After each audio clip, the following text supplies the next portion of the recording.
They say money doesn't make noise when it leaves. It doesn't slam the door. It doesn't squeal tires in the driveway. It evaporates. It is a silent killer, like carbon monoxide in a garage. You don't know you are dying until you try to stand up and realize your legs don't work. My name is Lauren. I am 41 years old.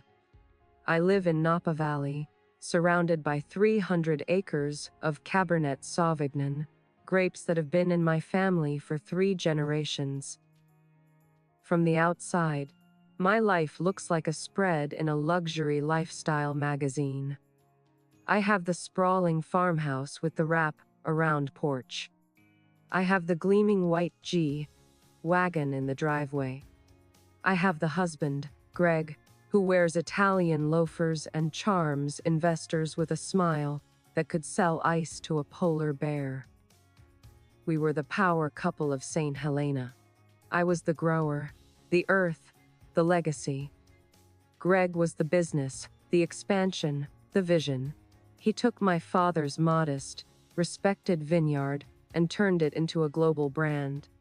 We had a tasting room that required reservations 3 months in advance. We had distribution deals in Tokyo and London. I trusted him. That is the first sin in this confession. I trusted him not just with my heart, but with my signature. The crack in the facade appeared on a Thursday night in November. It was the annual Harvest Charity Gala.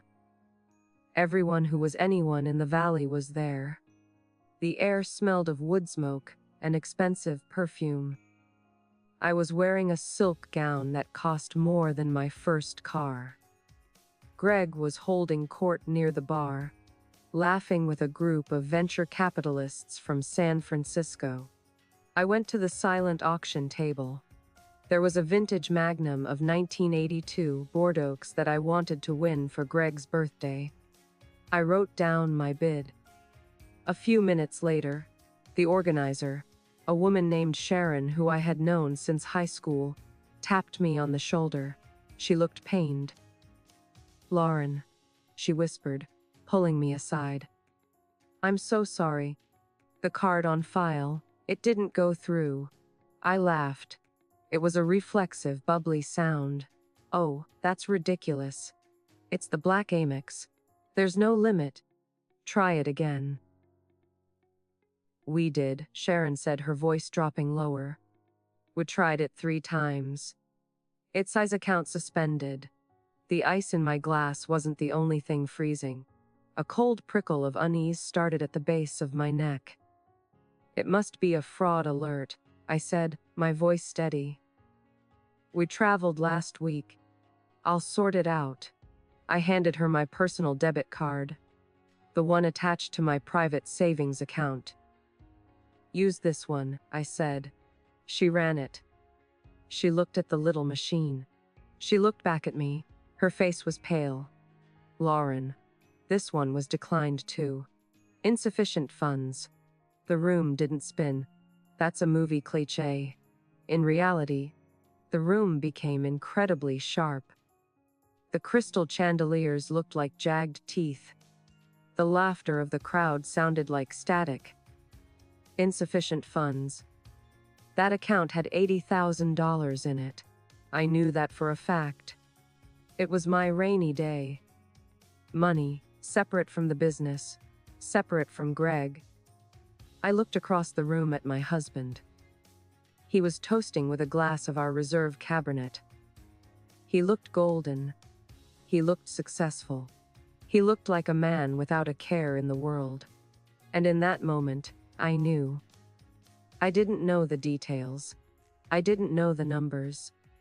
But I knew, with the instinct of an animal sensing a predator, that the man I slept next to was eating me alive. I didn't make a scene. I didn't march over and slap the glass out of his hand. I smiled at Sharon. Technology. I sighed, rolling my eyes.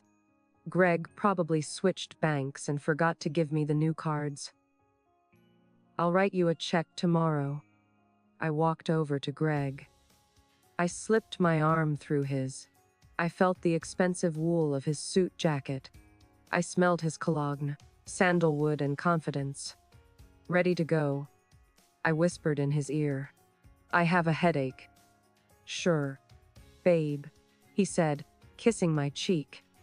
Let me just finish this deal. These guys are interested in the 2018 vintage. I watched him finish the conversation. I watched him shake hands. I watched him lie. I realized then that I had been watching him lie for years. I just hadn't been listening. That night, while he slept, snoring softly with the innocence of a child, I went into his home office. He was careful, but he was arrogant. He thought I was just the gardener, the woman who cared about soil pH and rainfall, not balance sheets. He left his laptop in his bag. He had changed his password. I sat in the dark office, the moonlight illuminating the rows of vines outside the window. My vines, my father's vines. I felt a rage building in me, a slow, burning fire that was hotter than any love I had ever felt. I didn't need his password. I needed the truth, and I knew exactly who to call. The next morning, I called Marcus. Marcus was my father's accountant. He was 70 years old, retired, and spent his days fishing in Montana.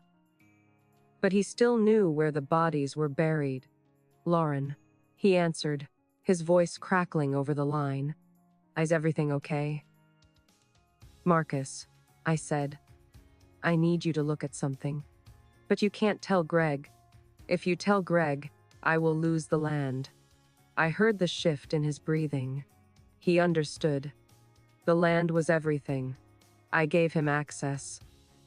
I had legal power of attorney for the business, even if Greg handled the day-to-day. I sent him the digital keys to the main business accounts. It took him 4 hours to call me back. I spent those 4 hours walking the vineyard. I touched the gnarled wood of the old vines. I remembered planting them with my father when I was 12. I remembered the smell of the dirt. This wasn't just an asset. This was my blood. When my phone rang, I was standing by the irrigation pump. Lauren, Marcus said. His voice was shaking. You need to sit down. I'm standing, I said. Tell me. It's gone, he said. The operating capital, the reserves, the expansion fund, it's all gone. Define gone, I said, staring at a hawk circling overhead. Leveraged, he said. He took out loans against the future harvests. He took out lines of credit against the equipment. Lauren, he refinanced the house 3 times. That's impossible, I said. I would have to sign for that. My name is on the deed. I'm looking at the digital signatures right now, Marcus said quietly. It looks like your signature. But the timestamps. Some of these were signed when you were in Europe last summer. Forgery. Where is the money, Marcus? I asked. We aren't spending it. We don't have a yacht. We don't have a second home in Aspen. Where is it? It looks like he's moving it, Marcus said. Shell companies, consulting fees to firms I've never heard of, and there are large transfers to a crypto exchange. Millions, Lauren. He's gambling. Not at a casino, but with high-risk currency markets. Millions. I sank to my knees in the dirt. The soil was cold and damp. Millions of dollars. My inheritance. My hard work. My future. All of it, funneled into the digital void by a man who treated our marriage like a Ponzi scheme.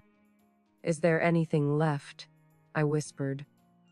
The land, Marcus said. He hasn't touched the deed to the vineyard itself yet. Probably because that requires a physical notary, and he couldn't fake it easily. But he's close, Lauren. He's maxed out everything else. The vineyard is the last asset he has to leverage. Thank you, Marcus. I said, do not speak to anyone. Lauren, you need a lawyer. You need the police. No. I said, if I go to the police, the banks will freeze everything. They'll call in the loans. We'll have to sell the land to pay the debts. I will lose the vineyard. Then what are you going to do? I'm going to get it back, I said. I hung up. I stood up and brushed the dirt off my jeans. I walked back to the house. I walked into the kitchen where Greg was making an espresso. He looked handsome. He looked normal. Morning, beautiful, he said. Want a cup? I looked at him. I looked at the hands that had forged my signature. I looked at the mouth that had kissed me while stealing my father's legacy. I'd love one, I said, smiling. Did you fix the bank card issue? He didn't even flinch. Oh, yeah, total glitch. The bank's security system is overzealous. It's all sorted. Good, I said, taking the cup. Because I was thinking, we should host a dinner party next week. For the investors, to celebrate the new vintage. He lit up. He loved parties. He loved an audience. Great idea. Who should we invite? Everyone, I said. Everyone who matters. I drank the coffee. It tasted bitter. Or maybe that was just the taste of the bile rising in my throat. I had a plan. It was dangerous. It was illegal in its own way. But I wasn't playing by the rules anymore. The rules were for people who hadn't been robbed by their husbands. I spent the next 3 days playing the role of the doting wife. I cooked his favorite meals. I listened to him brag about his market insights. I let him touch me at night, which was the hardest part. I had to dissociate. I had to leave my body while he held it, pretending that I wasn't lying next to a thief. During the day, while he was at his office, which I now knew was likely a cover for day, trading and panic, I went to work. I hired a private investigator. Not to find a mistress, though I suspected there might be one, but to find the accounts. I needed the account numbers for the offshore shells. Then, I went to see a lawyer, not a divorce lawyer. A corporate restructuring shark named Evelyn. I need to protect the vineyard, I told her. My husband is making risky moves. I want to create a post-nuptial agreement that separates the business assets from our personal liabilities. I want to frame it as asset protection against creditors. Evelyn looked at me over her glasses. And you think he'll sign it? If he thinks it's his idea, I said. If he thinks it protects him from the consequences of his gambling, he'll sign anything. This is risky, Lauren, Evelyn said. If he figures out that this essentially strips him of ownership. He won't, I said. Because he thinks he's smarter than me. He thinks I'm just the farmer's daughter. I went home that night with a document that would transfer the deed of the vineyard and the primary residence solely into my name, into an irrevocable trust.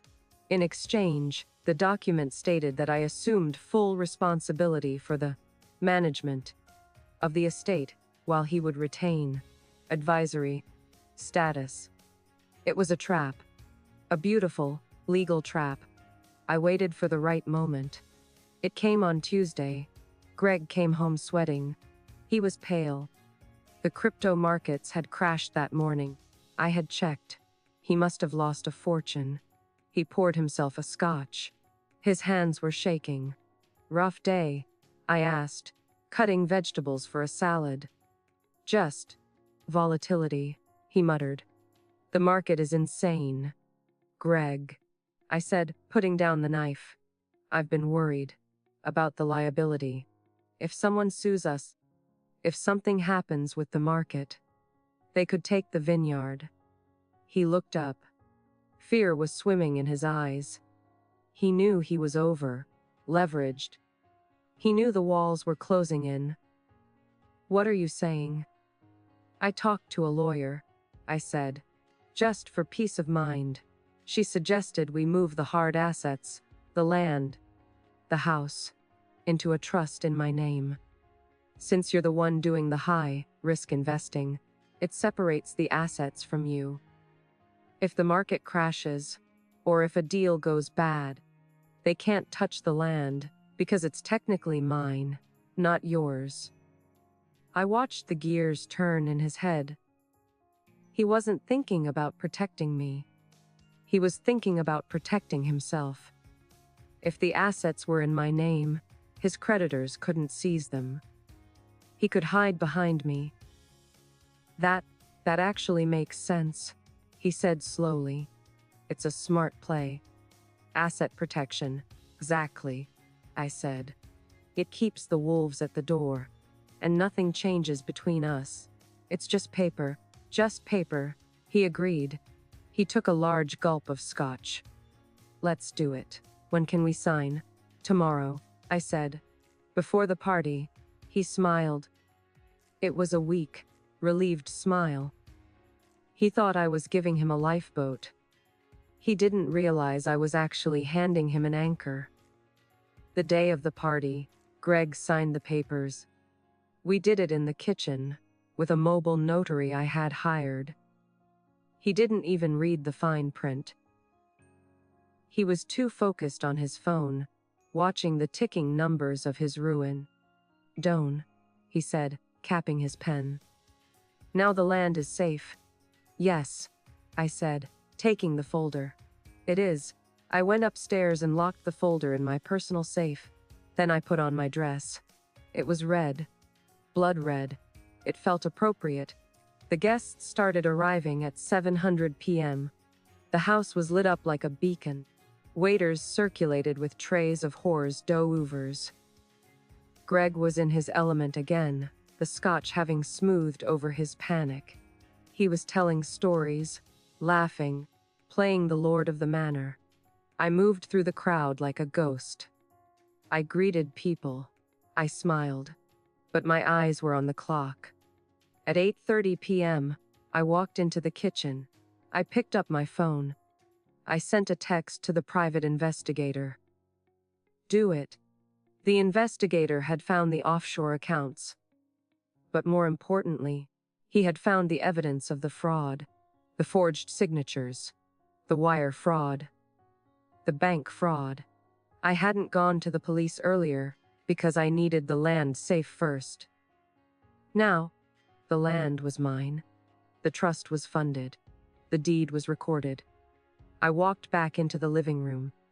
Greg was making a toast. To the future, he shouted, raising his glass. To growth. To the truth, I said. My voice wasn't loud, but it cut through the room. Greg looked at me, confused. Lauren. I know, Greg, I said. I walked toward him. The room went silent. The guests sensed the shift in atmospheric pressure. I know about the loans.